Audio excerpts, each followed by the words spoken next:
ಗ್ಯಾಗ್ order. Gag order ಅಂದರೆ John Roe order.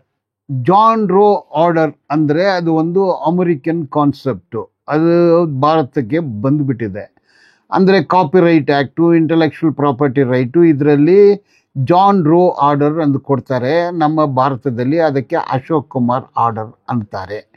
ಈ Ashok Kumar order, John Roe order ಅಂದರೆ ಆ ಪೇಟೆಂಟು, ಇಂಟೆಲೆಕ್ಚುವಲ್ ಪ್ರಾಪರ್ಟಿ ರೈಟ್ ಇರೋರ ಮೇಲೆ ಯಾರು ಆ ವಸ್ತುಗಳನ್ನೇ ತಯಾರಿ ಮಾಡಬಾರ್ದು, ಡಿಸ್ಟ್ರಿಬ್ಯೂಟ್ ಮಾಡಬಾರ್ದು, ಆ ಪ್ರೋಸೆಸನ್ನು ಯೂಸ್ ಮಾಡೋದು ಅನ್ನೋದು ಇದು ಪೇಟೆಂಟ್ಗೆ ಸಂಬಂಧಪಟ್ಟಿದ್ದು. ಬಟ್ ಈಗ ಏನಾಗಿದೆ, ಈಗ ಕೋರ್ಟಿಗೆ ಒಂದು ಸೂಟ್ ಹಾಕಿ ನಮ್ಮ ಬಗ್ಗೆ ಸೌಜನ್ಯ ಅನ್ನೋ ಹೆಸರು ಎತ್ತಬಾರ್ದು, ಧರ್ಮಸ್ಥಳ ಅನ್ನೋ ಹೆಸರು ಎತ್ತಬಾರ್ದು, ಯಾರ ಹೆಸರು ಎತ್ತಬಾರ್ದು, ಈ ಎಷ್ಟು ಕೃತ್ಯಗಳು ನಡೆದಿದೆ, ಎಷ್ಟು ಮೊಕದ್ದಮೆ ರಿಜಿಸ್ಟರ್ ಆಗಿದೆ ಅದರ ಬಗ್ಗೆ ನೇರಾಗಿ ಅಥವಾ ಬೇರೆ ಥರ ಯಾರು ಯಾವುದು ಮಾತನಾಡಬಾರ್ದು ಅಂದರೆ article 19(1)(a freedom of speech and expression complete gag ಮಾಡಿ ಬೆಂಗಳೂರಲ್ಲಿ ನ್ಯಾಯಾಧೀಶರು ಇಂಜಂಕ್ಷನ್ ಆರ್ಡರ್ ಕೊಟ್ಟಿದ್ದಾರೆ. ಮತ್ತು ಡಿಲೀಷನ್ ಆರ್ಡರು ಸುಮಾರು 9,000 URL ಕ್ಲಿಪ್ಪಿಂಗ್ಸ್ ಯೂಟ್ಯೂಬಲ್ಲಿ ಇರೋದು, ವೆಬ್ಸೈಟಲ್ಲಿ ಇರೋದು ಎಲ್ಲರೂ ಕೂಡ ತಕ್ಷಣ ಬ್ಲಾಕ್, ಡಿಲೀಟ್, ರಿಮೂವ್, ರೀಇಂಡೆಕ್ಸ್ ಅಂದೆಲ್ಲ ಆದೇಶ ಇತ್ತು. ಅದ್ರ ಬಗ್ಗೆ ನಾನು ಕೂಡ ಸಿವಿಲ್ ಕೋರ್ಟಲ್ಲಿ ಅಬ್ಜೆಕ್ಷನ್ ಹಾಕಿ ಇವತ್ತು ವಾದ ಮಂಡಿಸಿದೆ.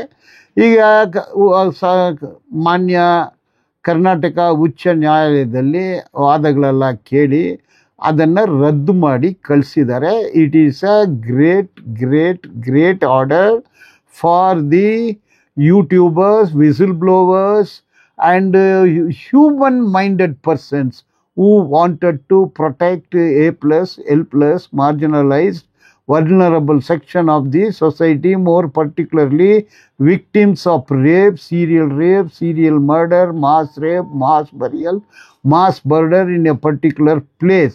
ಈಗ ಆ ಗ್ಯಾಗ್ ಆರ್ಡ್ರು ಹೋಗಿದೆ.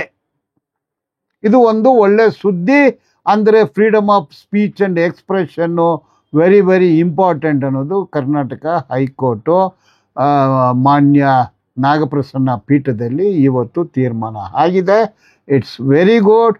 ಇದು ನಮ್ಮ ಹಕ್ಕುಗಳನ್ನು ಮತ್ತು ಎಲ್ಲರಿಗೂ ಹಕ್ಕುಗಳು ಇದೆ ಎಂದು ಆಗಿದೆ. ಆದ್ದರಿಂದ ಅದರ ಬಗ್ಗೆ ಎಲ್ಲರೂ ಕೂಡ ಮಾತಾಡ್ಬೋದು, ಡಿಬೇಟ್ ಮಾಡ್ಬೋದು, ಅದ್ರ ಮೇಲೆ ತಡೆ ಮಾಡೋಕ್ಕೆ ಆಗೋದಿಲ್ಲ ಅನ್ನೋದು ವಿಚಾರ.